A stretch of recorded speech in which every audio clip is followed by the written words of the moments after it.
aberto para o público. Então, agradecemos ao Data Citizen, ao Gort, à equipe que tem nos dado suporte para isso, né? E hoje a gente vai trabalhar com a parte de classificação de dados, né? A gente já está chegando na metade do curso.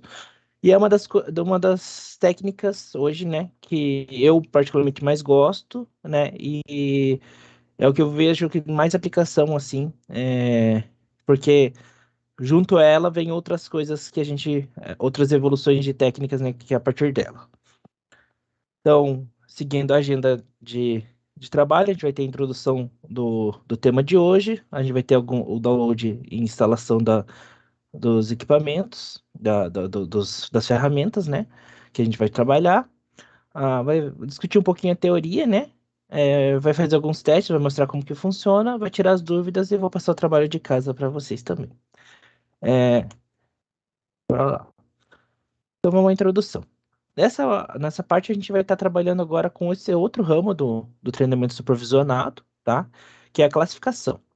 A classificação basicamente uma das técnicas realmente a mais usada, assim, acho que atualmente, por causa do número de aplicações que a gente tem hoje, focados também nos outros elementos de objetivos de autonomia, então, como imagens, sons, tomada de decisões, a partir de uma classificação de um dado ali, você consegue tomar algumas ações. Então, pessoal, a gente acaba utilizando muito esse tipo de equipamento, essa técnica. Vamos relembrar um pouquinho, né? Só um pouquinho para quem não perdeu, o que é Supervised Learning, né? Então, o treinamento supervisionado é uma das três técnicas padrões ali que a gente viu, que basicamente o objetivo dele, a regra é você ter a entrada e a saída conhecida e você ter a, a parte você insere isso no modelo e pelo caminho já descrito, né? Como você já sabe o que é a entrada e qual que é a saída correspondente, você ensina o caminho para ele e quando você tiver um novo dado, né? Você vai ter esse tipo de aplicação. Só um minuto, vou abrir a câmera que eu acabei esquecendo. Para ficar mais fácil. Isso. Aí, opa, agora vocês conseguem me ver melhor. Ah, todo o princípio do treino supervisionado, a gente trabalha nesse conjunto de treino, teste e validação. Isso também é regra para os outros, mas é muito importante para esse tipo de modelo, porque com esses três conjuntos a gente consegue ter o objetivo final. Então, a gente passa no descritivo do modelo qual que é a feature, qual que é a informação que você quer classificar, né? Passa os ambientes os datasets de treino, teste e validação. O que que é o treino? Treino é realmente o que o modelo vai usar para aprender. O que o teste é o elemento, é o dataset de direção. Ele não usa para aprender, mas ele usa para direcionar o modelo para ele convertir de forma correta. E o validação, ele não interage no modelo de forma nenhuma durante o aprendizado, mas é o que realmente importa para fazer se ele está ok ou não. Isso é. Aí, classificação. É aprendizado, é uma categoria do aprendizado supervisionado que atua em identificar ou qualificar os dados, né? Então, como a gente viu na aula passada, a regressão ela tenta buscar um número. Na classificação, não, né? Na classificação, a gente buscar uma definição a partir de configurações pré-determinadas durante os dados ou algo assim, né? Então, isso é a diferença entre regressão e classificação. Enquanto a regressão busca lá um valor, ou uma data, um tempo, a classificação não. A classificação tenta determinar o que ele é. Qual que é o objetivo, qual que é o seu modelo, se ele é A, se ele é B. Ou qual a sua qualidade, se ele é preto, se ele é vermelho, se ele é azul, se ele é verde, se ele é alto, se ele é baixo, né? Relacionado a algum produto, algo assim. Então, esse é o objetivo da classificação. Downloads. Bibliotecas que a gente usa hoje, né? As mesmas da aula passada, então Pandas, NumPy, Matplotlib, Seaborn, Skitlearn, Keras e TensorFlow. O que que é o Pandas, né? Pandas, NumPy, Matplotlib, né? O Pandas é a parte para quem não conhece, eu vou estar aplicando aqui novamente. Pandas é a biblioteca que a gente usa para leitura de dados, tá? Então, basicamente, ele vai fazer o tratamento de dados, a gente vai usar geralmente o Pandas. NumPy, Matplotlib e Seaborn a gente vai usar para algumas operações e para plotagem de gráficos. E os outros três últimos, Scikit-learn, Keras e TensorFlow, são bibliotecas para a gente realmente aprender, fazer o aprendizado dos modelos. Existem outros frameworks, existem inúmeros, mas a gente vai focar nesses três para a aula de hoje. Tá? Se eu for muito rápido, vocês me avisem aí. O que que são? Então, hoje é só essa parte introdutória, né, por enquanto. Eu vou jogar aqui no chat para o time da Renault. É, se quiserem também disponibilizar para o YouTube, também pode ser dado esse arquivo, essa documentação é pública para vocês serem usados. Então, hum, isso, isso. Então, eu vou estar subindo aqui para os dados, né? Novamente, esses são arquivos públicos e arquivos fáceis de vocês baixarem e tratarem, tá? Não é nada muito pesado, vocês podem estar é rápido de baixar e descompactar nas pastas ali.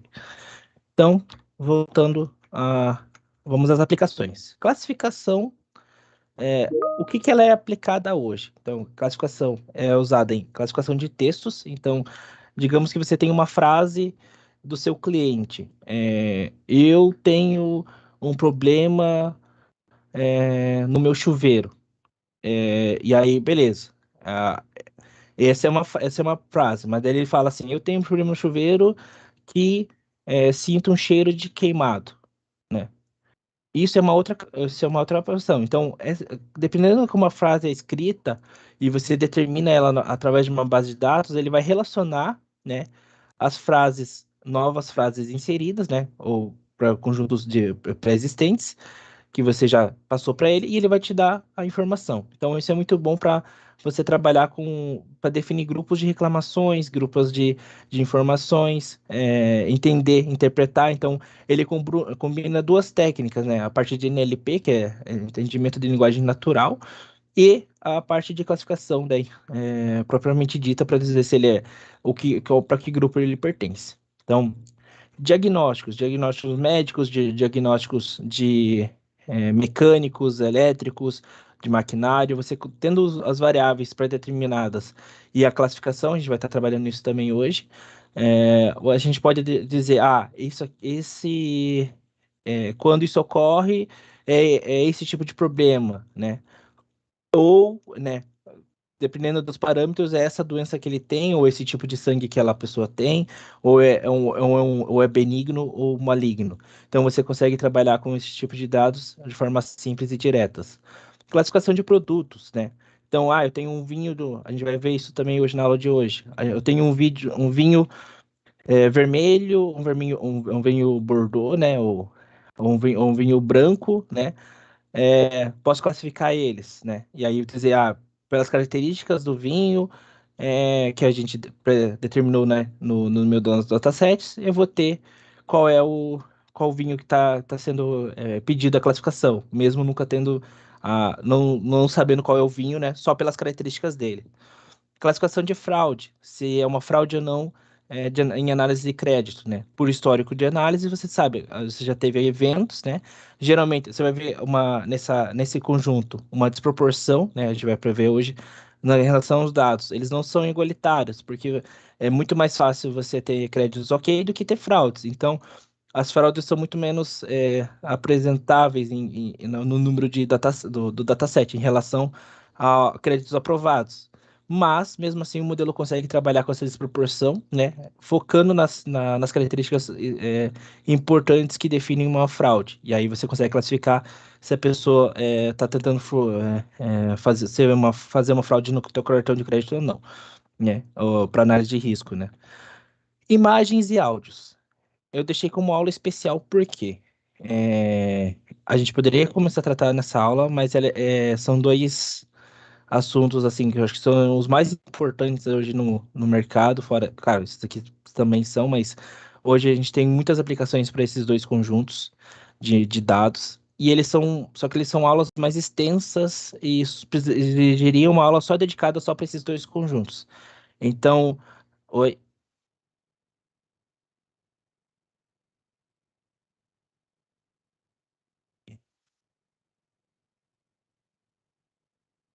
isso,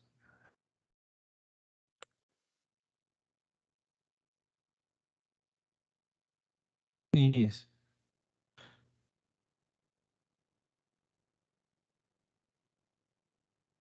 isso, a gente é, então, essa aula especial ela vai acontecer se tiver coro, né?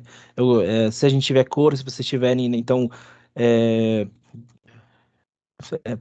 por favor, se vocês tiverem, já mandem nos chat ali, não precisa abrir a live, dar um joinha.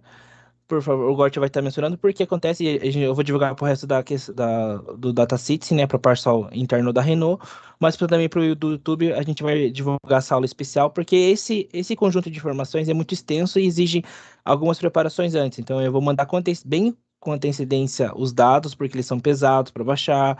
A gente vai preparar algumas coisas antes, né? E a aula tem que ser um pouco mais longa, né? Então hoje a gente tem uma aula de 1 hora e meia. Para esse conjunto, então, seria uma aula de 2 horas por aí, para a gente ter toda a preparação, tentar separar essa questão. Onde que é aplicado não vai precisar de. Não, para determinadas coisas eu não vou trazer modelos muito extensos, tá? Porque se a gente fosse para modelos bem pesados, não daria mesmo. A gente passaria 12 horas só esperando o modelo estar pronto para aprender. Então não seria esse o ponto. A gente vai trazer modelos mais básicos, então vai ser só na parte de classificação, não vai envolver Object Detection, tá? Para essa parte, ó, eu vou dar uma adiantada aqui só para vocês, né? Então, classificação é só determinar se é A ou é B. Object Detection ou segmentação, ou outra parte assim, que é uma técnica um pouquinho mais avançada, onde que a gente combina classificação com regressão, que daí a gente já entra na parte de classificação de informações, de técnicas, combinações de técnicas, né? Você vai, além de classificar, você vai saber onde ele está, né? E com os valores ali. Então, é uma combinação entre essas duas técnicas básicas que hoje se tornou o Object Detection, que é muito usado em carro autônomo, para determinar pedestre, para determinar objetos. Depois, no final da aula, eu vou mostrar um videozinho para vocês do que a gente pode iniciar com esse trabalho. E áudios, né? Classificações de vibrações, né? Análises. Ritmos, batimentos, seguem o mesmo princípio. Hoje o áudio, né, ele é como qualquer sinal elétrico elétrico ou de é, é, ultrassônico, elétrico ou qualquer outro tipo de sinal que você consiga acompanhar. Só que acontece, hoje a gente vai focar no áudio, porque a gente poderia usar para outros tipos também, eletrocardiograma, outra questão, mas o áudio hoje tem umas aplicações muito legais para aplicações na parte de PCDs, né? Então, eu já vi machine learning, e a gente pode, para identificar que é um equipamento que você instala além de ser o aparelho auditivo, você instala na pessoa, e ele já tem a machine learning por trás, então ela consegue gerar por informação quando você não consegue passar não é um aparelho auditivo para quem tem parcialmente, é um aparelho auditivo para quem não tem nada de som e não vai chegar essa informação. Mas ele também está instalado nas vias capta. Ele é só um equipamento que se instala, você não é implantado como aparelho auditivo, mas aí você instala como se fosse um Walkman, e você andando dependendo de algum som que é importante, como uma sirene, ambulância e tudo mais, ele capta esse som no meio ambiente e te envia uma informação no celular, no tablet. Então, eles hoje estão sendo usado isso para pessoas que têm essa dificuldade auditiva também poder pegar esses sons, né, em ambientes urbanos e trabalhar. Então, é como se fosse um Walkman que ela usa e faz esse trabalho. Parecido com o meu aqui, ele vai trabalhar, ele vai andando na rua, pegou um áudio, pega, manda pro sinal. Tem um som de bombeiro se aproximando. Ficar em alerta, porque pode ele passar, porque para uma reação ele não vai conseguir pegar. Ou também avisar a aproximação em ambiente fabril de uma empilhadeira se aproximando, né? Empilhadeiras, em forma geral, usam muito a buzina para avisar a aproximação, só que para pessoas que têm deficiência auditiva não conseguem trabalhar com essa informação, não acaba não chegando. Então a gente consegue trabalhar de uma outra forma, com um sistema, uma área de monitoramento que você está captando esse áudio, assim que for sinalizado, você informa para a pessoa do PCD através de uma vibração, através de um alerta, um smartphone ou algo assim. Então também tem uma aplicação social que hoje está bem importante, né? Imagens, diagnósticos de câncer, células cancerígenas, parte de carros autônomos, classificação de elementos produtivos, qualidade produtiva. Então a gente também pode trabalhar.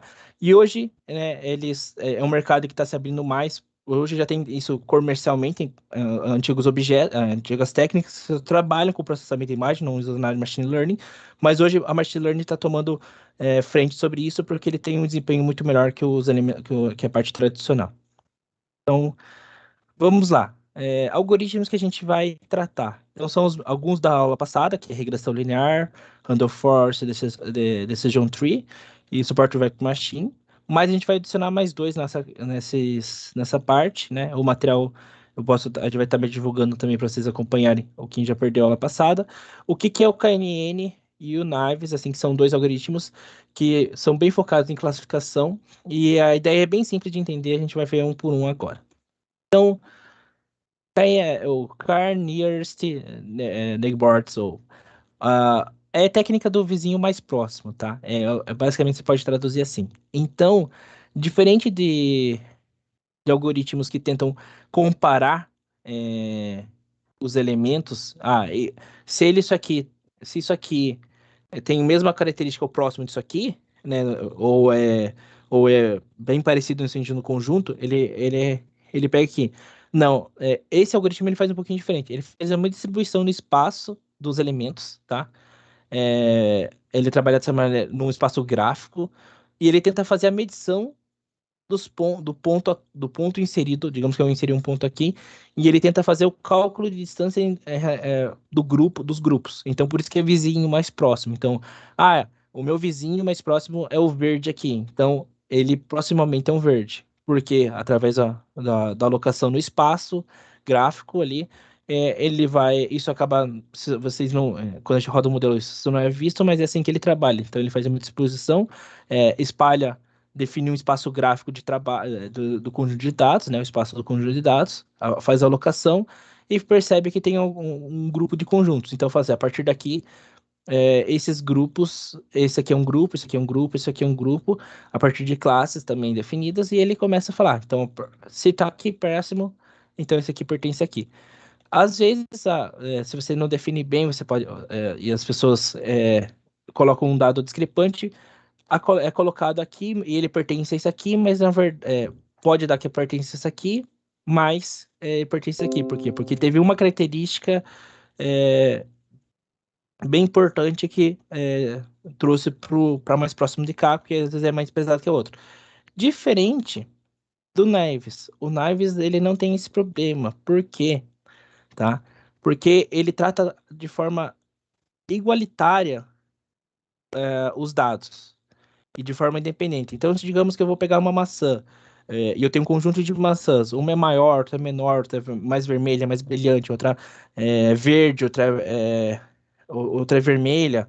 Indiferente da característica, ele torna de forma independente e igualitária. Então, cada um é de forma única. Então, ele vai fazendo uma série de probabilidades, e a frequência que essa probabilidade vai testando para cada conjunto novo. Então, digamos que eu insira um novo dado, ele vai testando as probabilidades de ser para cada um dos conjuntos. Então, ele aloca as probabilidades e percebe que ele pode ser esse, pode ser esse, pode ser esse, pode ser esse.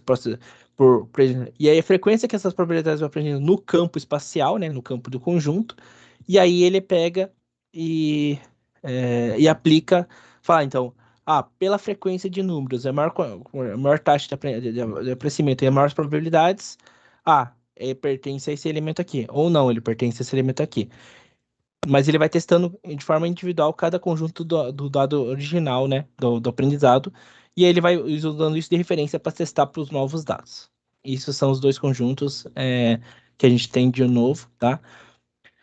bem direto. Então agora vamos para a parte do teste, que acho que é, que é a parte mais legal e mais dinâmica. Então, lembrando. Matheus, Oi? eu tenho uma dúvida. Posso? Pode, sim. Bom dia, pessoal. Cara, eu me liguei agora, assim, deu um estalo, porque é bem interessante como cada método, eu diria, tem a sua peculiaridade. Uhum. Aí você sabe que eu trabalho com tomada de decisão bastante também. Sim. Existe algum modelo já pronto, ou alguns modelos, alguma técnica específica para tomada de decisão em qual técnica usar? O que a gente usa muitas métricas. O que a gente vai ver isso agora. Eu tenho os notebooks que vai ser apresentado hoje, a gente vai aplicar o mesmo conjunto para vários modelos. Então, hoje não existe uma forma de você determinar qual modelo é melhor sem testá-lo. Mas o que a gente faz? A gente vai por forma amostral, ou pode ser o conjunto inteiro, tá? Dependendo se for um conjunto leve. E a gente usa as métricas. A partir das métricas, eu posso depois apresentar para vocês qual que são. Eu acabei não trazendo aqui, mas as métricas de classificação, F1 score, matriz de confusão, são o que nos mostram qual que é o benefício do modelo. Só que assim, se ele tá ok para esse conjunto ou não. Só que você também tem que entender pela teoria, né? Como eu falei, se tem dados, né, que o Naves, como eu falei, ele trata de forma independente ou não. Em forma independente e igualitária todos os dados. Mas, se teu conjunto de dados, por exemplo, tem e é importante que uma característica seja mais importante que as outras, o Isso. Naves não é um bom modelo para você.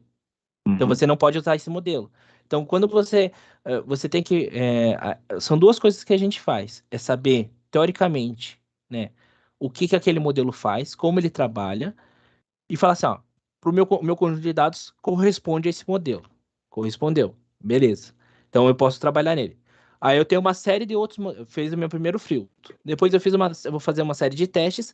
Como eu falei, geralmente são rápidos, tá? Só para conjuntos mais pesados, como imagens e áudios, é que demora um pouco mais. Mas para esses tipos de testes, hoje em CPU você roda normal, tranquilo, no Google Colab, você pode trabalhar em qualquer opção, qualquer máquina padrão que você vai conseguir no máximo ali, no mais ali, uma hora, assim, mas se for um conjunto de dados muito extenso que exige muitos dados. Mas assim, no máximo é isso, tá? Para dados comuns ou dados de informação. Para imagens aí e áudios a gente joga um pouco mais para isso. Mas existe, tipo, um conjunto. Vai Pode lá, falar. Alex. Existe um. Ah, Eu queria, na verdade, responder o André. tá. Essas técnicas de programação, essas técnicas de inteligência artificial, muitas vezes elas servem para você levantar parâmetros de um modelo maior de controle e de otimização. Então, normalmente, quando a gente vai trabalhar com suporte à decisão, que é isso que você está comentando, ou você implementa isso através de um modelo de programação matemática, e aí você tem a otimização, a programação linear, a programação dinâmica, a programação estocástica, que é isso que eu acho que você está tangenciando aí. Cara, eu não sei. Acabam... Agora você me deixou em dúvida. Porque, de novo, rapidão, só para nós não travar aqui. A questão era assim: se existe um modelo para escolher um modelo. Métricas e características dentro de cada modelo, por exemplo, dentro do BAIS, dentro das outras técnicas que você mostrou, para decidir entre elas. O que o Matheus está apresentando são algumas métricas para escolher os modelos mais adequados relativamente à natureza do teu problema. Uhum. Então, assim, ele apresentou claramente problemas classificatórios, usou elementos de distância, usou elementos de densidade, são todos modelos possíveis de classificação. Mas eu consigo caracterizar características dentro desses modelos que são incomuns entre eles. Sim, então perfeito. Então. Tem coisas que são possíveis e coisas que não. Cada modelo tem a sua particularidade, mas tem princípios que são o mesmo. Todos eles são. Hoje, todos os modelos dessa lista aqui, né? Eles não são modelos de aprendizados com caixa preta, tá? Se você for abrir eles, são modelos matemáticos que testam probabilidade, heurísticas, usam análises espaciais, né, da distribuição do elemento. Eles não são modelos caixa preta ou estão fechados, então eles têm características parecidas, mas também têm suas particularidades, por isso que cada um é uma técnica. Vamos pegar Claro. a aula passada, quem não vai, vamos dar uma revisão aqui. Random Forest. Random Forest é um modelo que você tem é um gráfico de decisão que ao longo do conjunto você vai descendo. O que é o Decision Tree? É a mesma coisa, só que em vez de ter uma única solução, porque no inicial ele testa a melhor solução, o melhor caminho inicial, e segue essa única ramificação. O Decision Tree não, ele não descarta nenhuma das outras possibilidades, porque ele acredita que durante o caminho pode ter uma mudança. Então ele pega todas as possibilidades, testa e combina no final e entrega uma única solução para você. Então, são regressão linear. Basicamente, ele tenta agrupar os dados e encontrar um conjunto binário para classificação. Então, todos eles são análises matemáticas, são cálculos extensos, e por isso que a gente segue essa questão. Mas como a gente realmente avalia hoje, a gente usa essas métricas padrões, então a gente determina métricas padrões de comparações entre os conjuntos iniciais e os conjuntos reais, e a gente testa e fala assim, isso tá ok, não tá ok, e aí tem as várias métricas que são uso como base da tabela. É basicamente hoje como a literatura o pessoal trabalha. Não existe um único modelo que eu colocaria e falar assim, esse modelo é o melhor para o teu conjunto de dados, ou esse aqui não tem como, tá? Isso não é tão empírico assim, porque eu falei, vocês têm que entender o dado, às vezes ele é particular, como eu falei na aula passada, né? Você tem que entender qual é o teu, digamos assim, é uma coisa física, né? Esse teu machine learning vai impactar fisicamente alguma coisa. Você tem que entender realmente o que aquele impacto faz. Digamos que eu estou trabalhando com análise de uma máquina. Quando sobe a corrente, o que acontece com a máquina? Aumenta a temperatura, trava a máquina, ela tem um Legal. desempenho de velocidade. Então, às vezes, essa particularidade, se você só pegar uma tabela, ela não encontra, ela não é direta, tá? Então, se eu coloquei o conjunto de dados, vai lá me encontra o modelo. Não é assim. Mas foi, que a gente testa, avalia, pega todas as performances. Eu vou mostrar um Claro. vídeo depois para vocês. É um outro tipo de dados, mas lá eu uso 8 modelos de machine learning simultaneamente. Por quê? Porque às vezes um só não é bom. Mas eu faço o assemble, eu posso pegar todos esses aqui, combinar a resposta e falar, agora sim, porque eu preciso ter informações. Então a gente às vezes faz assemble de modelos. Eu tenho um professor, o André conhece, mas é Leandro Coelho, é uma referência de machine learning no mundo inteiro ali. Ele é um doutor da PUC e ele foi o que me ensinou machine learning. Por um projeto que ele fez numa empresa, ele trabalhou mais demorou mais tempo analisando os dados, fazendo a combinação entre eles, entendendo como eles funcionaram, fazendo um histórico, do que realmente a solução. Mas qual que foi a solução? Ele testou em torno de 1.000 variações de algoritmos, ele selecionou 5 que são as melhores, ele combina 5 e entrega seu resultado. Hoje está é basicamente quase perfeita a solução. Mas assim, ele fez todo um trabalho, fez uma série de testes, ranqueou através de métricas e fez a análise. Mas eu não, senão, eu falei, um cara na expertise dele, né, como eu falei, é um cara que tem anos de machine learning, ele não consegue bater o olho e falar, porque o princípio é o mesmo para todos. Tá, então, duas coisas antes de deixar o Leandro falar ali. Uma delas que eu peguei de estudo que você falou é que não é só... A gente não pode contar só com critérios específicos, né? Por mais que tenha dentro deles, você tem que levar em conta uma análise subjetiva para entender qual que é o teu objetivo final. E a segunda coisa que eu entendi é que, às vezes, essas duas análises são tão extensas que você acaba indicando mais tempo para fazer elas do que realmente para desenvolver legal. Sim, isso é o que eu trouxe na aula passada. Então, hoje aplicar um modelo, você vai ver na linha de código, seis linhas de código, um pouco mais, um pouco menos, você aplica um modelo. Isso é pegar o conjunto e falar. Só que eu falei, para você realmente fazer a função de data science, ou machine learner, engenheiro de machine learning, você vai pegar e precisa fazer um trabalho extenso de análise, correlação e fazer trabalho, que é o que você acabou de definir. Então, é muito mais importante você ter uma análise muito bem detalhada do teu dado, fazer a clareza dos seus dados, do que você pegar e realmente saber aplicar o modelo, né? Como eu falei, você procura na internet, vai aparecer uma linha de código, você vai copiar e vai colocar no dado. Mas é aquilo? É real? Isso é verdadeiro? Isso tem o impacto que você queria?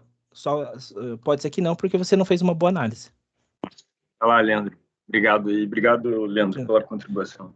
André, e aí comentando um pouco aí a respeito disso, sempre que a gente vai tomar decisões, normalmente a gente tem uma função uma função especial que a gente chama de função objetivo. Todos esses algoritmos, eles percorrem e buscam otimizar essa função objetivo. Não necessariamente, aí o Matheus falou com uma tremenda propriedade, não necessariamente a aplicação cega de um modelo em cima de dados, vamos dizer assim, foi fruto de uma análise pormenorizada, ou pelo menos de uma análise, vamos dizer assim, aprofundada da função objetivo que você quer a respeito do dado. Então, a regressão linear, por exemplo, ela tem por objetivo minimizar o erro quadrático. Então, ela vai, de fato, encontrar o conjunto de pontos que vai ter o menor erro, e por conta disso ela vai falar, ó, a curva, né, os dados deveriam estar passando por aqui. Quando você está diante de um problema de decisão, encontrar a função objetiva é uma verdadeira arte, porque você precisa modelar, você precisa ter a clareza e a capacidade de modelar um problema concreto, fazendo milhões de abstrações, eventualmente simplificações, hipóteses a respeito da informação que você está tratando. Ou seja, esse é o primeiro ponto, caso você consiga fazer uma modelagem imediata. Caso você não consiga fazer essa modelagem, você vai partir para as chamadas heurísticas, ou seja, funções que parecem muito razoáveis, que parecem muito boas, e aí, nesse caso, um tanto quanto subjetivas, para avaliar essa otimização, ok? Nesse mundo existe vamos dizer assim, uma multiplicidade imensa de características da informação que você está querendo tratar. Mas você sempre tem que ter essa função objetivo como seu elemento crucial. Podemos dar uns 15 mil exemplos aqui. Imagina uma empresa, por exemplo, como a Renault, uma função objetivo para ela, por exemplo, seria modelar o lucro líquido dela. Né? O lucro líquido é o final, vamos dizer assim, o resultado final de toda a operação. O lucro líquido, ele é uma função das receitas, ou seja, dos carros que vende, dos custos, das despesas, etc. E todo esse monte de coisas, você acha que você tem o tamanho da dimensão que essa função teria numa empresa grande como uma montadora? Essa função objetivo, assim, ela pode ter milhares de parcelas. E aí, se você fizer isso na mão, o problema se torna impossível de resolver. Então, surge aqui um outro elemento da sua pergunta, que é o seguinte: se o problema ele tem viabilidade para a solução humana, ou seja, é um problema que você tem capacidade de resolver analiticamente, ou se ele só consegue ser resolvido por modelo computacional. Deu para entender? Então, dependendo da extensão do teu problema, da complexidade da tua função objetivo, você eventualmente consegue fazer com cálculos manuais com mais ou menos tempo. Agora, para determinado tipo de problema, você tem que automatizar. Você vai ter que fazer isso através de um método computacional para que você consiga chegar perto da solução. Tá? E aí, com relação à escolha desses modelos, né, tendo em vista essas duas coisas, normalmente, essas duas coisas que eu comentei, ou seja, capacidade computacional para resolvê-lo e a adequada modelagem da função objetivo, normalmente a gente usa um princípio universal de ciência, que é o da navalha de Ockham, né? Ou seja, você sempre vai escolher o mais simples, porque não faz sentido você ter o mesmo resultado fazendo mais esforço. Deu para entender? Se algo mais simples já resolve o seu problema, não faz sentido você progredir trabalhando com uma coisa mais pesada. Você vai usar uma coisa mais pesada para resolver coisas mais pesadas. Show. Perfeito, Léo. Acho que, Vai lá, Matheus. não, isso, não sei se tem mais alguma pergunta, a gente pode seguir. Pode seguir? Então, vamos para os testes. Então, voltando à aula passada, né, a gente abrimos arquivos, né, a gente tem N aula curso, vamos trabalhar direto da pasta aqui, né, e a gente vai instalar, acionar o comando do Jupyter. Quem nunca trabalhou com o Jupyter nativo, né, não precisa ser do Anaconda, você só abre o terminal, vou jogar o comando novamente aqui no chat para as pessoas. Você joga esse comandinho aqui, né?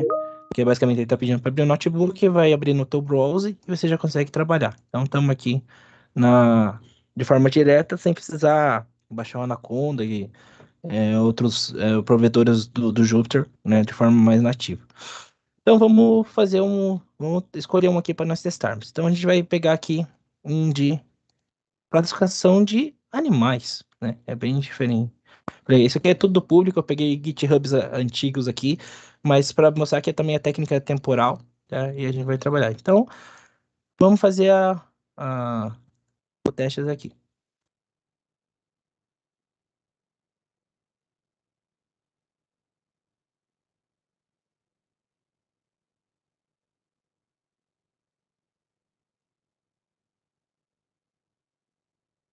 Peraí.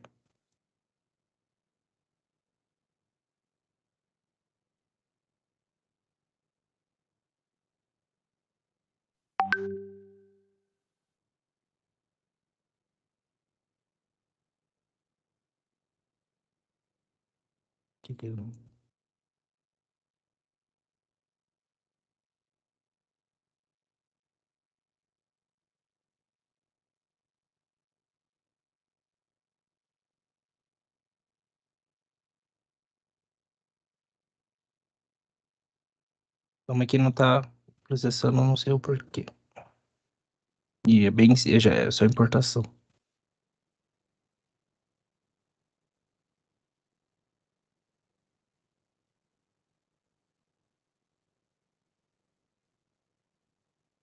Tirar esse programa como o cara foi. Então, primeiro a gente vai importar os dados. Então, que são dois dados aqui, a gente pode abrir eles aqui para a gente dar uma, uma trabalhada, né? Então, tem os animais, que são os nossos dados de testes, tá? Isso é padrão, às vezes, geralmente em modelos, a gente separar, né, os dados de testes num arquivo, tá? Então, aqui é o status do animal e as suas características. Então, a gente pode abrir aqui, é o que vai só tirar aqui para mim. E aí tem outro que é basicamente a, a definição das classes aqui, né? E alguns animais que pertencem a ela.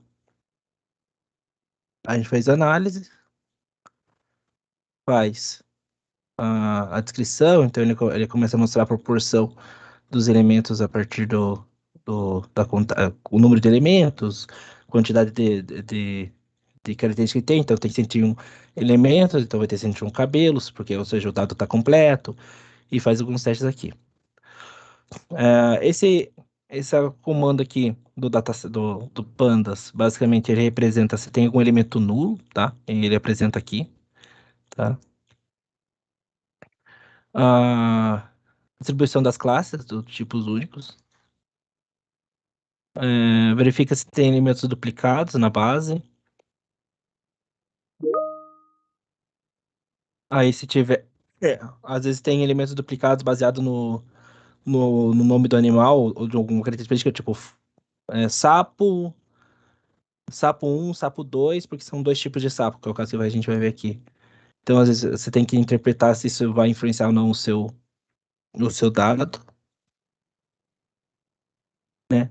E aqui ele faz uma renomeação do dado para outro tipo de. Para ser sapo um e sapo venenoso, para separar o dado. E ele classifica um como. Porque ele verificou que ele tem uma característica de venenoso aqui no 1. Então ele modificou o nome, percebeu que para não ser repetido, né? Sapo um, sapo 2, ou, né, que são iguais, ele falou: não, esse aqui é venenoso, então eu vou renomeá-lo e vou chamá-lo de um outro sapo para fazer a diferenciação. Mas não deixa de ser um sapo, isso na nossa cabeça a gente consegue entender de forma direta.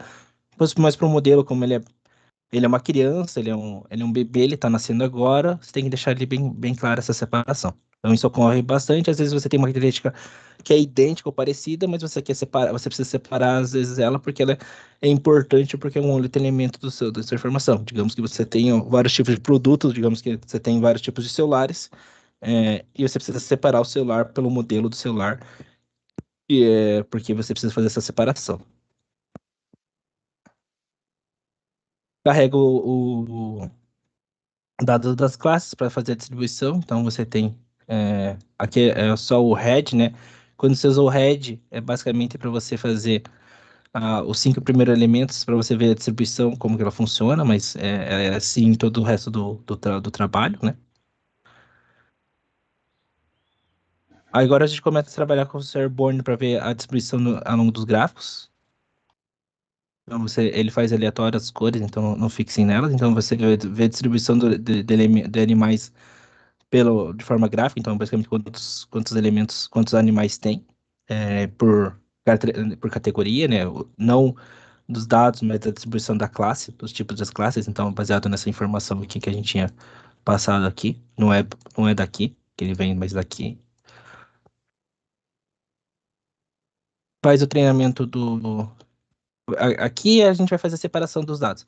Isso é uma informação muito importante do Sklearn, assim, é ótimo, porque ele faz a separação dos dados nas camadas que você quer trabalhar, tá? Ele primeiro fez uma separação daqui, interna daqui, depois da alocação no XY, depois ele faz uma nova separação do sprint aqui,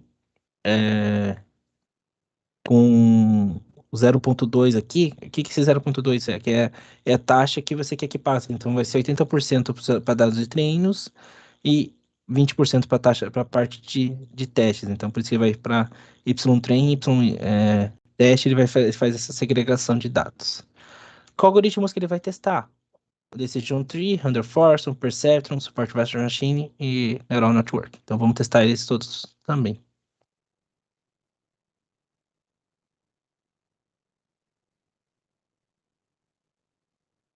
Então, lembra, André, o André acabou de perguntar, né? Foi fazer a parte do modelo.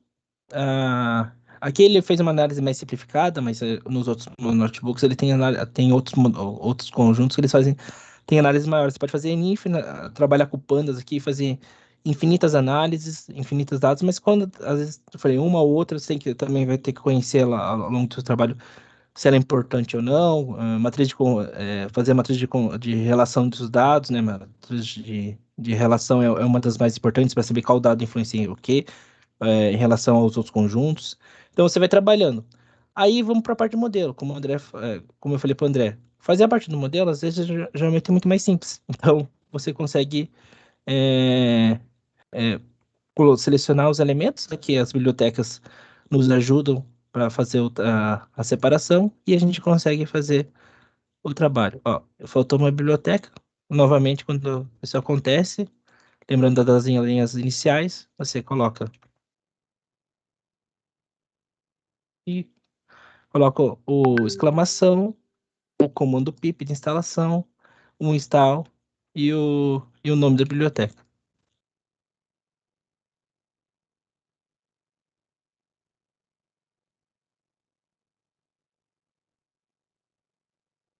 Instalou, deu OK. Vamos seguir aqui. O resto eu acho que já tem tudo.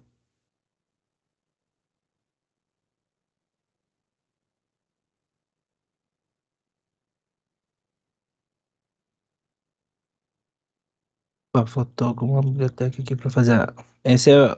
Eu vou pular aqui porque é a parte de distribuição da gráfica, como a forma que estava ali mostrando, mas não é importante para o modelo em si. A parte do modelo está mais embaixo.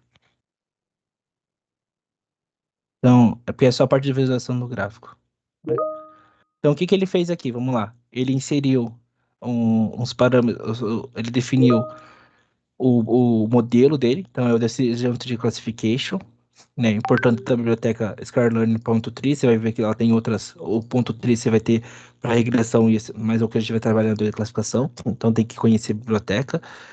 Ele definiu alguns parâmetros dela que você pode selecionar, você vai no... Como eu sei esses parâmetros? Bem simples. Pego a biblioteca, vou aqui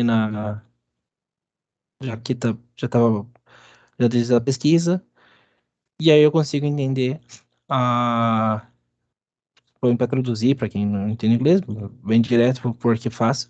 Você consegue entender, você entende o que que é cada coisa aqui. Então, tem aleatório, tem os critérios. Então, dependendo do teu dado, você também vai selecionar um critério que às vezes também você pode ir testando para ver se ele é melhor ou não. Às vezes é teste realmente mão na massa. Mudo isso. Isso aqui tem um desempenho melhor. Muda isso, tem um desempenho melhor, né? Pelas métricas que a gente vai avaliar. Fez fez a seleção do modelo, você insere aqui nesse parâmetro fit, né? O dado de treino e dado de treinamento, e manda, ele vai aprender a partir daqui. Aprender o modelo, ou seja, esse arquivo, essa função, essa variável agora é nosso modelo, tá? Quando a gente fez isso aqui, ele se tornou um modelo e eu pedi para ele aprender a partir desses dados para ele receber a informação. Então ele é treinado nessa coluna. Então a partir daqui, só adicionar aqui eu vou fazer o teste, né? Teste no meu modelo. Então eu pego o dado de teste, né? O dado de teste, uso a função predict, né? E faço a parte eu passo para ele me entregar o resultado. Então, se a gente separar aqui, vamos até fazer um teste. Quando eu faço as informações, e eu coloco isso aqui, ó. Vamos ver. Deixa eu ver se. Classification. Então, o que eu estou pedindo para fazer? Deixa eu ver se. Então, a partir dos dados de testes, ele me retornou os índices das minhas classes, que são em ordem esses índices aqui, tá? Então, os índices das classes dos animais. Então, ele me retornou isso aqui. Então, não tem classe zero, porque nesse caso eu defini a partir do 1, 2 e 3. A gente pode voltar. Eu posso abrir mais num arquivo mais fácil. Então, você consegue, a partir do dado de teste, saber pelos índices, né? E aí, depois, se você quiser fazer um teste simples aqui, você pode criar uma funçãozinha bem fácil de transformar isso aqui, esse número no índice da função, tá? Isso a gente pode fazer também. E aí aqui o que é esse score, esse accuracy score? O que ele basicamente falou? Ele falou, pega o meu resultado de predição, tá? Pega os meus elementos de testes, tá? Meus scores já definidos pelo teste que está relacionados ao X, tá? E fala assim, compare os dois, né? Por alguma métrica, né? Nesse caso da acurácia. Ele vai pegar, vai adicionar ao longo dos testes e vai distribuir na informação. Então é isso que a gente consegue ter de informação também. Então, se eu quiser pegar e plotar o score, eu também poderia fazer isso. Aí, tanto que quando ele usa as informações de score, validação aqui, esse cross-validation score aqui é para fazer cruzamento de dados, tá? De cruzamento, e aí fazer uma validação cruzada para validar se está ok ou não. É um pouco mais complexo, é um pouco mais preciso do que essa accuracy score da realidade. Então ele disse aqui, ó, testando os meus dados, ele acertou em 100% os quatro primeiros, teve uma perda de informação, muito possivelmente, talvez, porque não tem tantos elementos desses dados, né, ou não aprendeu, ou não foi a quantidade ao longo do algoritmo não foi necessário, não foi suficiente para ele ter a certeza, né, ou tem elementos parecidos, né, digamos como foi o sapo, né, como se fosse o sapo um elemento aqui. Como tem o sapo venenoso, isso muda só uma característica, ele falou, ó, tem quase 100% de chances que é um sapo, mas pode ser um sapo venenoso, então eu vou dar uma decaída aqui para você. Testando a média geral do modelo, ele deu em torno de 96%, com um erro, né, aproximado para mais ou para menos de 0,3%. Então, é um bom modelo. Mesma coisa para os outros. A gente pode testar isso para todos os outros. Então, como eu falei, para fazer um modelo, né, hoje, quando essa biblioteca é a mais padrão de aprendizado, você importa a função, já tem os dados preparados, você é só selecionar agora, e o princípio é mesmo, ó. Importou, selecionou, usou a função fit, colocou aqui, fez a predição, segue o mesmo princípio, você tem análise de testes, beleza. Isso é legal? É rápido, é fácil, hoje tá claro de fazer? Mas como o Léo mesmo e eu estava explicando antes da aula, se não fez uma análise de claro, você pode até entregar um modelo, mas você não sabe se isso realmente é o que você queria, porque você não entende o resultado de forma direta, né? Entregou uma boa curaça, às vezes, mas realmente real ou é uma curaça fantasiosa pela forma que você modelou teus dados? Então, precisa fazer esse tipo de trabalho, né? E fazer análise. Então, vamos testar para o Random Force. Já teve uma precisão um pouquinho melhor. Outro modelo, Perceptron, um modelo de camadas ANN, então só três, é uma camada de entrada, uma camada random, hide, e uma camada de saída.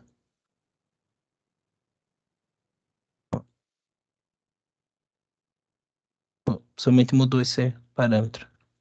Como que eu corrijo isso? Vou aqui na comunidade, na biblioteca.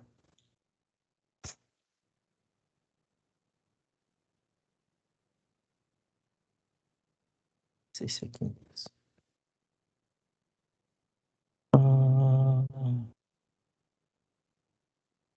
Enter.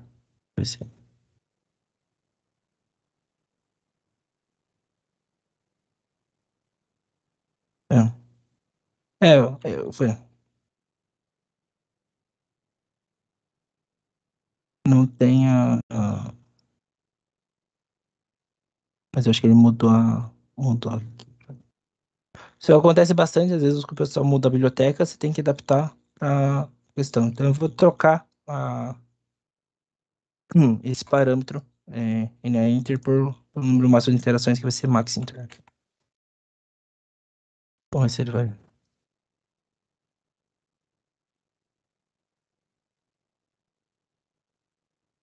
Ó, era aí que isso mesmo. Então ele trocou para o padrão.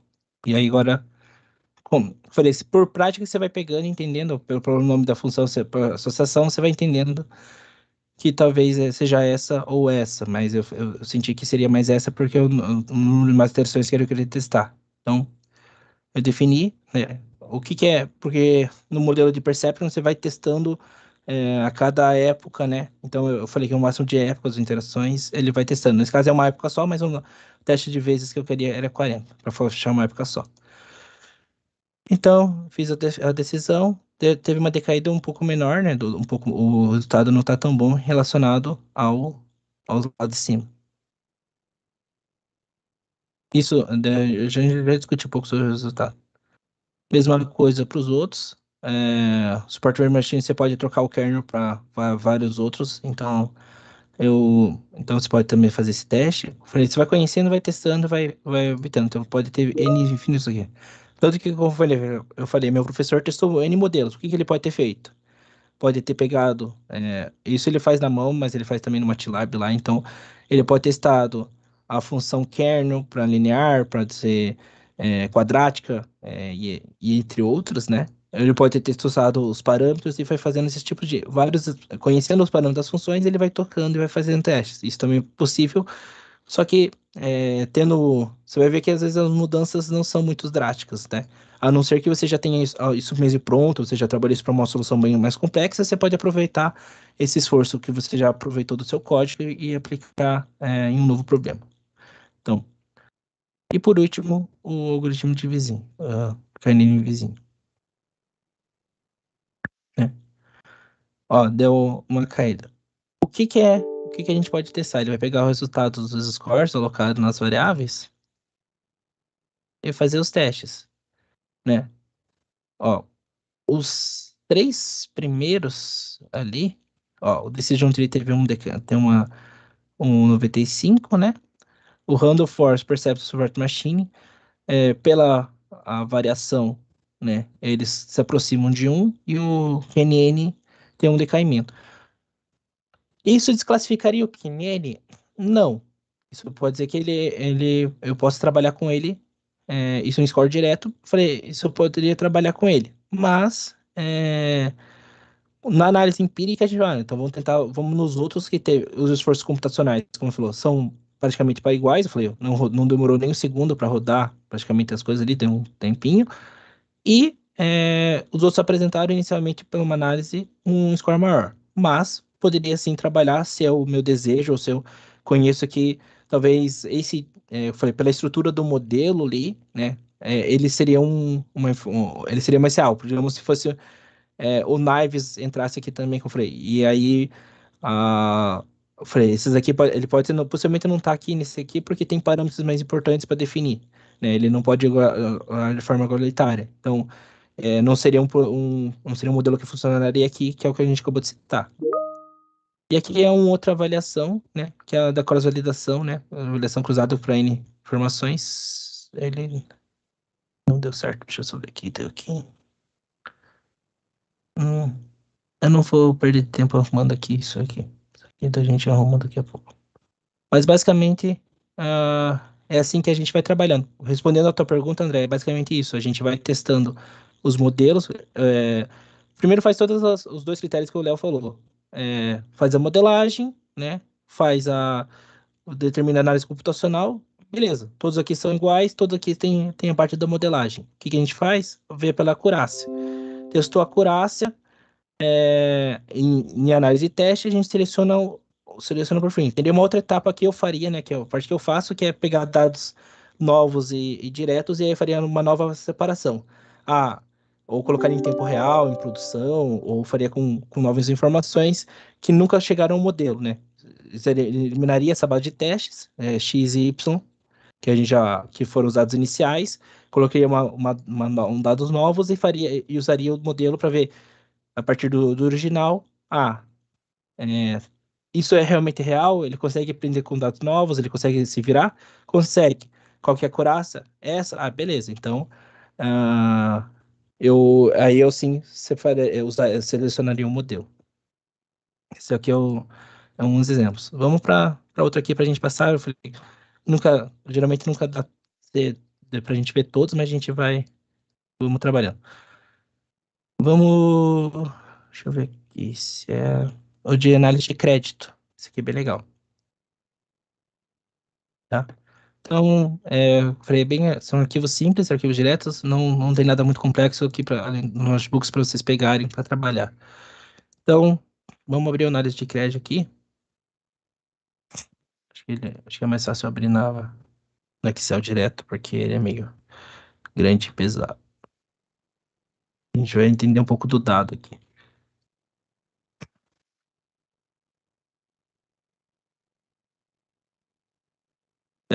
Sei que é um desafio do Kaggle, que ele lançou alguns anos atrás. Então, se quiserem usar aqui, então isso também é público, e é um bom caminho para adaptar para o seu análise, para o seu quesito real. Então, né, a gente pode pegar aqui, você vai abrir, vai acertar os valores aqui. Então, você tem os elementos, a inserção, os elementos, a coluna de tempo aqui. Basicamente, eu acho que não sei se é uma medição ou algum. Isso não está descrito. Aí tem os infinitos parâmetros aqui que são. Possivelmente eles estão criptografados, provavelmente o que que eles são, mas eles são as informações, né? E a definição. Que realmente é o que a gente quer? Tudo isso aqui é para determinar a classe. Então você vai aqui na classe, vamos ver quantos elementos tem nessa classe. Vamos filtrar aqui rapidinho, tá? Vou colocar um filtro. Lembra que eu falei para vocês que existem elementos, esse caso é um deles, que a distribuição dos dados não é igualitária, né? Se você for pegar num conjunto total, né, de 284 mil registros, só 492 elementos são de fraude. Porque a chance de acontecer uma fraude é muito menor, né? Ela existe, mas é muito menor do que a aprovação de crédito de infinitos clientes, né? Se a gente for fazer a contraposto, é a outra parte dos dados, né? Então você tem muito mais elementos de não fraudes. Mas, dependendo do modelo que você seleciona, você consegue trabalhar com uma desproporção, né? Mesmo essa desproporção tão igualitária. Eu não trabalharia com tão poucos dados assim, né? Eu tentaria fazer uma igualar um pouco mais a esses dados. Como eu faria isso, né? Eu me inspiraria nos dados de, de, de fraude, que são os dados número 1, tá? E o que eu pegaria? Eu faria uma variação leve baseado nos valores, né, médios do- de cada uma das colunas, tá? Então eu pegaria.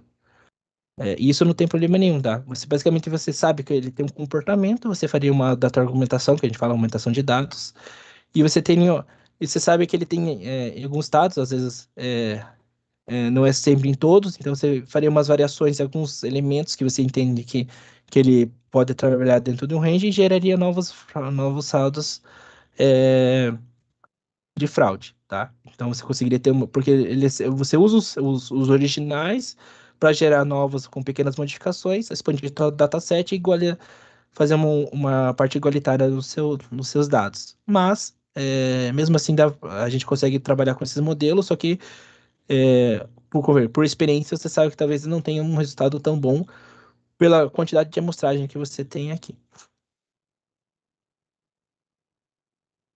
Então, voltamos ao nosso projeto. Então, seleciono o dado, carreguei só.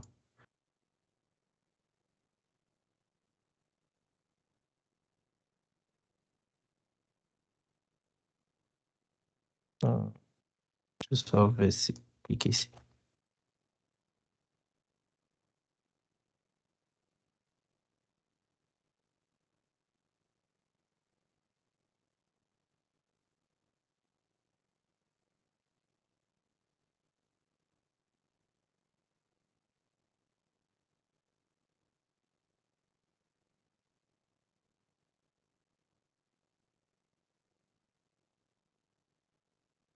Também tem esse.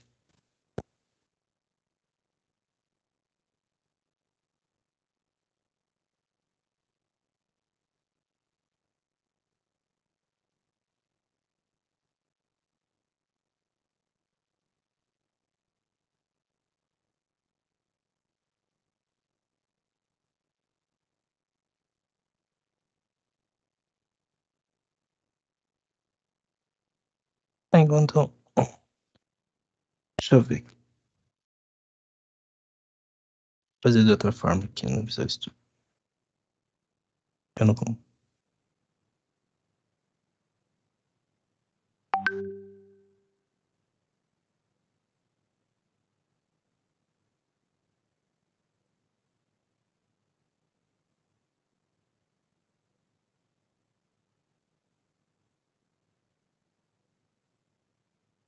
Vou só testar se deu certo aqui.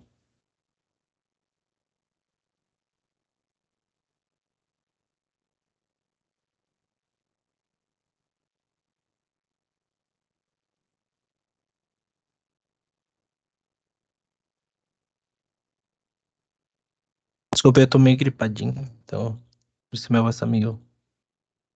Sim.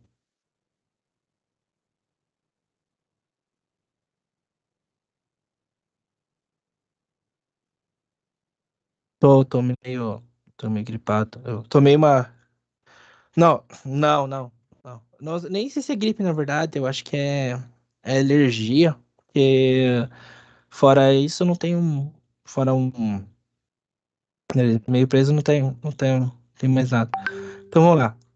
Voltamos aqui. Carregamos o, o, o credit card, né?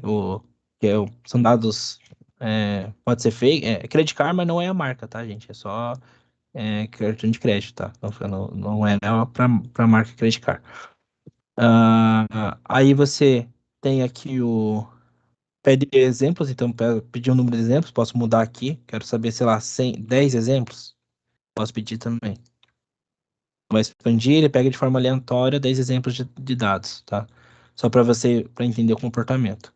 Pegou, como eu falei, é muito possível que a maioria dos exemplos que a gente pega, pela quantidade de elementos, pela chance, né, vai ser classe 0, mas existe classe 1, né, pela que a gente filtrou ali.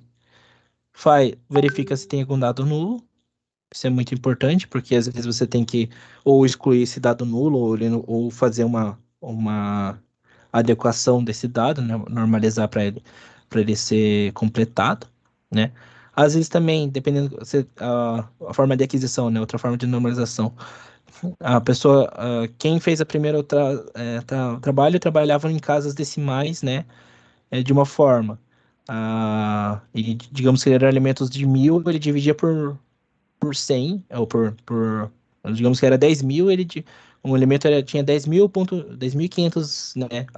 É um valor. Só que ele dividia por 1.000 para ficar mais fácil ali. Só que quem fez a segunda aquisição não fez esse trabalho. Então, às vezes tem que normalizar, tem que acertar as escalas para eles trabalharem certos, porque senão, né, vai ter algo discrepante ao longo do trabalho.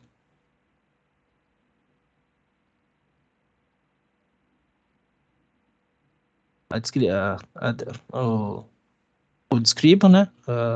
Que é assim, como foi a análise que a gente viu antes, os números máximos, mínimos, né? A porcentagem, a média, né? Elementos, a gente percebe que são todos elementos floats. O que é float? Basicamente, são elementos, elementos quebrados, né? São números quebrados, não são números inteiros, menos a classe, que fazia sentido, né? Que é 1 ou 2. Quantas classes nós temos? 2 classes, né? Então, a gente separa, faz aloca nessa variável só as classes, só os elementos de classe, né? E a gente quer só a parte de classes, né? Que é a coluna classes do Boron. E aí, faz análise aqui. Vamos pegar. E aí, aqui tem os exemplos dos elementos. Essa função de processamentos é aquela parte de escala que eu falei para vocês, dele trabalhar, então é adequado para a escala. Então ele faz um trabalho de adequação das escalas dos valores, porque às vezes eles estão em escalas diferentes. Define aqui o meu objetivo de saída, né? Aí esse shape, esse é um parâmetro dos dados que geralmente a gente trabalha para determinar o tamanho dos conjuntos. Então, você tem um conjunto de 30 elementos, né? São 30 elementos, basicamente são 284.887 elementos, né? Que é de conjuntos que tem 30 elementos cada conjunto. Como o Y é só a parte da classes, que é só aquela última coluna, né, que a gente viu aqui, então ele é só ele por ele mesmo, é só os elementos por ele mesmo. Faz a separação dos dados. A gente colocou 2, mas a gente pode mudar outro, então eu vou colocar 3 dessa vez para dar uma variada. Fez a separação. Aqui tá de forma de distribuição da forma que está hoje, né? Vamos mudar um pouco e vai ver que, por causa da forma que eu mudei aqui, a separação vai dar outros valores. Não tem problema nenhum, foi a forma que eu quis colocar, né? Geralmente a gente coloca 80, 70, dependendo da quantidade de dados que eu tenho para fazer a direção. Selecionei os meus classificadores, nesse caso ele vai trabalhar com 3, né?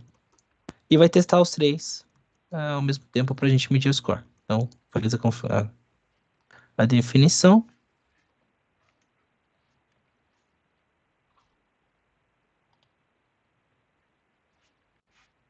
Esse pipeline aqui, tá? É uma forma que é um outro parâmetro que você consegue ir fazendo alocando os modelos, né? E ele vai fazendo os vários testes. Então, você pode fazer isso e definir outros. Então, poderia definir um classificador de 5, eu posso mudar, adicionar mais um, ele vai fazer mais um teste, você vai fazer a predição, né?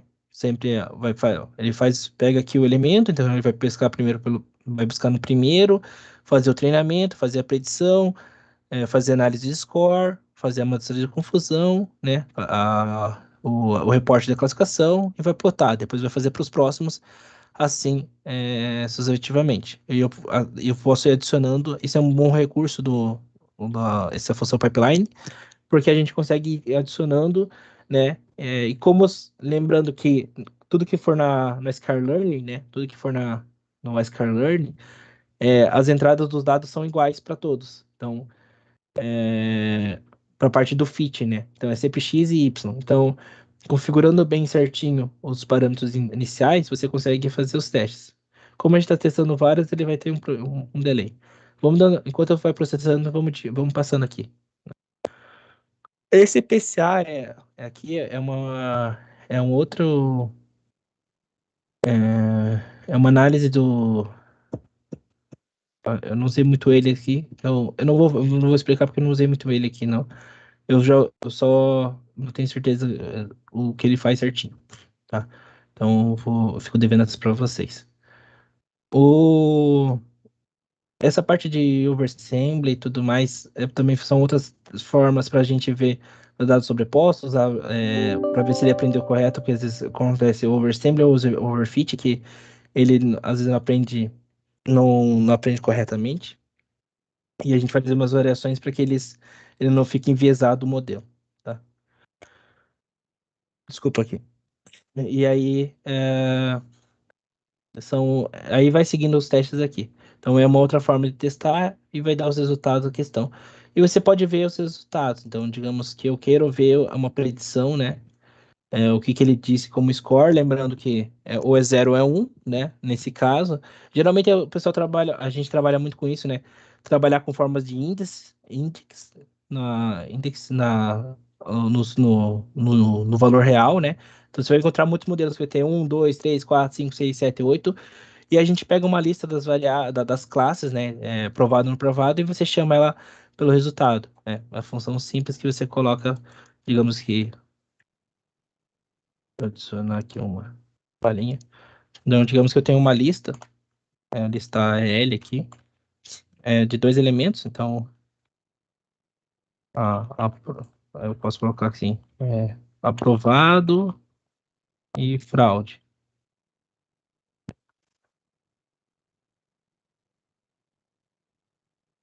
Você pode pegar, né, e colocar uma outra lista que é o número de resultados, então digamos results, vou colocar números aleatórios aqui, então 2, volta para 1, vai 2, 3, 4, 5, sempre, claro, padrão, 1, 1. Fazer um, Posso fazer um forzinho bem simples aqui, em 1, em R,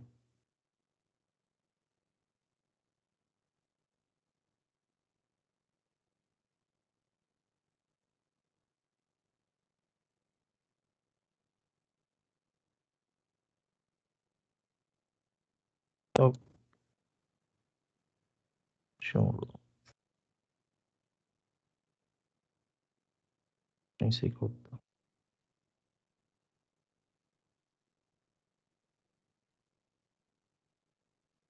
pronto. Então, digamos que eu vou pegar os resultados, ele vai me entregar de forma numérica, e eu faço essa relação, ele vai me entregar de forma classificatória os testes. Então, a gente faz essa conversão simples e fácil aí para identificar o resultado. Então, esse é um exemplo que eu trouxe aqui para vocês. Deixa eu só pegar, eu acho que é esse aqui. Ver se é esse aqui.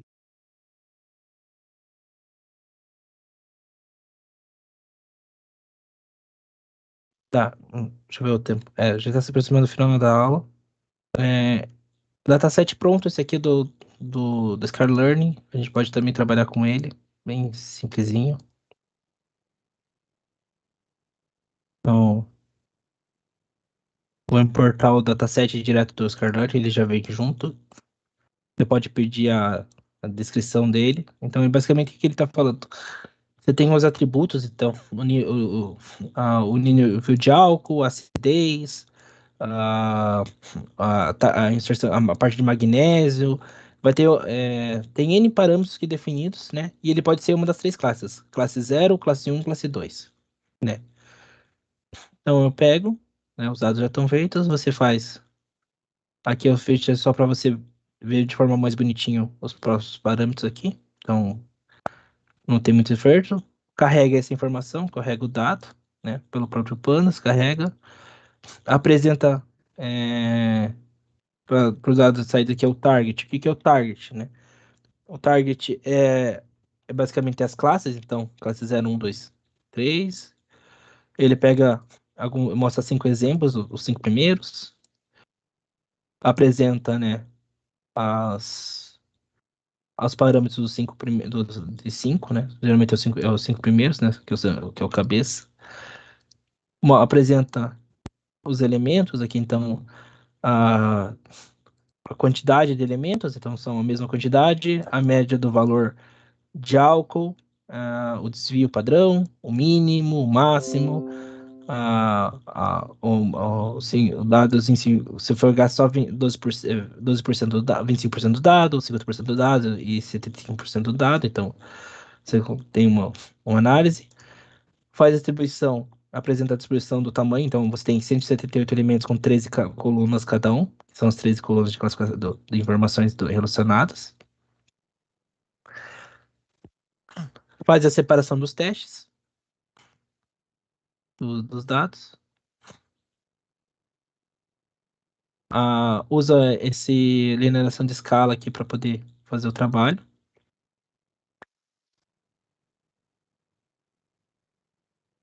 Né? E aí agora a gente vai testar alguns modelos aqui. Então, o Naves tem algumas variações, então se a gente vai trabalhar, tem o Gaussiano, então é um Naves com um elemento Gaussiano junto. Pode trabalhar aqui, né? Definir a questão e ele vai ter ele entrega o modelo já pronto. Então você pode fazer a predição baseado nesse modelo que a gente criou e entregar resultados. Como é que eu quero ver a predição? Vamos ver porque não apresentou para nós. Então, quero que ele apresente aqui antes. Então, ó, ele apresentou, classificou que é os elementos, a partir dos elementos que ele é 11000. Então, digamos que eu tinha um novo dado, né? Eu podia colocar aqui também. Prediction 2 é igual a model ponto predict. E aí eu posso inserir um dado, né? Pela mesma estrutura dos dados de entrada, e ele vai me dar ele vai dar um novo dado. Então você pode já colocar em produção fazendo esses comandos aqui. Né? Digamos, para colocar, toda vez que você tiver um novo dado, você pode fazer inserção do dado de novo dado, ele vai te dar um resultado só. Aqui ele printa a matriz de convulsão de forma direta, mas a gente pode usar outros, o matplot para ver essa informação, esse gráfico para ficar mais bonito depois. E aí que ele faz uma análise geral do modelo, né? São as métricas que a gente trabalha, né? Precisão, o F1 score, o recal, e aí você consegue ver que, ó, ele aprendeu bem a classe 0 e a classe 1, mas não aprendeu tão bem pela parte de precisão na hora dos testes o 87. Usando outra métrica que eu de avaliação, você vê que na classe 2, ele aprendeu bem, novamente, você ver que a classe 2 ela tá ok. Às vezes esse dado, tá? Vou falar, quando dá 1, não é muito bom também. Pode ser que ele sofreu um overfit e ele ficou enviesado. Então, para os dados de agora ele tá ok, mas pode ser que para os dados reais ele esteja um problema. Então, não leve em consideração quando ele tá tão preciso assim, tá? E aqui é a média geral do modelo aqui do trabalho. Mesma coisa para os outros, não vou estender muito mais, mas você consegue aprender. Então, com os notebooks que tem aqui hoje, você já conseguiria fazer boa parte dos problemas de classificação de dados com esses princípios. Então, basicamente, são modelos M para N, M para N, né? Ou, digamos, N para 1, né? Múltiplos dados para uma saída. Então, a gente pode ter modelos, uma saída no sentido, né? Não, uma coluna de informação. Existem modelos, a gente pode fazer M para M, que digamos, você tem várias colunas e pode ter várias informações ao mesmo tempo no modelo, mas eles são mais chatinhos de trabalhar e não, você consegue separar os objetivos e usar esses aqui, que são mais simples e você consegue só vai ter várias insights, vai ter que rodar várias vezes para alguns insights diferentes. Mas isso, pelo esforço computacional, não vale a pena trabalhar com esses M para M's. Você vai conseguir trabalhar. Né, o Skyliner tem uma rede neural, tá? Propriamente dita aqui, não é bem simples. né? Ele é de uma camada só, mas você consegue aplicar depois modelos maiores ali, que ainda não chegam a ser uma Deep Learning, mas você consegue ter informações. Eu acho que esse aqui o do, o do câncer ou do texto, acho que os dois têm. Você pode trabalhar. Deixa eu ver pelo horário. É que já tá dando horário já. Não dá pra pronunciar muito mais. Alguém tem dúvida? Eu tentei apresentar muito rápido para vocês por causa do tempo ali. Mas se tiverem alguma dúvida, podem ir aplicando aqui. Esse aqui é um legal para vocês testarem em casa. Também trabalham com dataset pronto, é só pôr para rodar, vocês vão entender como funciona. Então, basicamente, tem as classes de textos aqui. E dependendo da frase que você entrar, que é o dataset, você vai ter uma resposta do que ele se refere, tá? Então, esse aqui é uma análise textual, então ele classifica o dado a partir de dados já prontos. Então, ele combina um pouco de NLP, né, de entender a linguagem, do que tem naquela frase, né? Não é tão complexo assim, basicamente ele vê o conteúdo da frase e ele busca em frases, em coisas pré-prontas relacionadas à classe para fazer. Ele não está realmente tão compreendendo aqui. Então, é um princípio de NLP, mas não chega a ser uma NLP completa. E aí você consegue pegar para uma frase, encontrar elementos chaves dessa frase que podem estar relacionados ali. Então, para projetos mais simples, você consegue trabalhar, mas como eu falei, não chega a ser uma NLP completa, mas é bem próximo a isso. Já dá para você brincar um pouco. Ô, Matheus, eu acho que dá pra gente encerrar por aqui Isso. e abrir um pouco se alguém tiver alguma questão. E daí talvez você comece, faça um breve apanhado na próxima aula do que ficou para trás, tá? Alguém tem Pode alguma ser. dúvida, pessoal? Alguma questão que queiram colocar para o Matheus? Alguma sugestão? Desculpa, estou meio alto. Não, agradecer, Matheus. Obrigado. Beleza, Juan. É, Matheus, Só um, mais lem- uma. só, Pode só um falar. lembretinho, ainda tem o Sharp, o Forms que vou estar mandando para o pessoal interno da Renault, vou estar mandando, que é para o desafio final, que são alguns problemas que a gente vai estar, eu vou apresentar e aí é mais relacionado à Renault mesmo nesse caso, tá? Então, para quem é Renault, quem está nos assistindo de fora, o desafio não é. A gente pode propor alguns desafios para vocês fora, mas pro pessoal da Renault vai ser desafios sendo os internos ali que a gente vai estar propondo, tá? Com dados fabricados, mas são coisas que podem acontecer na fábrica ou no nosso negócio. E a gente tentar aplicar alguns dados aqui para ver se surge algum insight legal para algum projeto real. Então a gente Beleza. eu tô selecionando então. Então é Depois só daí lembrar você. do Depois curso. daí, Matheus, você programa e manda no chat pro pessoal, tá? Isso, aham. Mais um aviso, pessoal. Eu estava conversando aqui em paralelo com alguns dos citizens aqui, alguns dos mentores, e a gente vai programar, Matheus, mais um curso para amparar você também, né? Eu já envolvi algumas pessoas aqui, tanto o Léo quanto o Jonathan, o Igor, e a gente vai começar esses cursos também. Em paralelo ao curso que o Matheus está fazendo, tá? Tem alguma outra dúvida, pessoal? Alguma outra questão que vocês queiram colocar? E senão encerramos por aqui.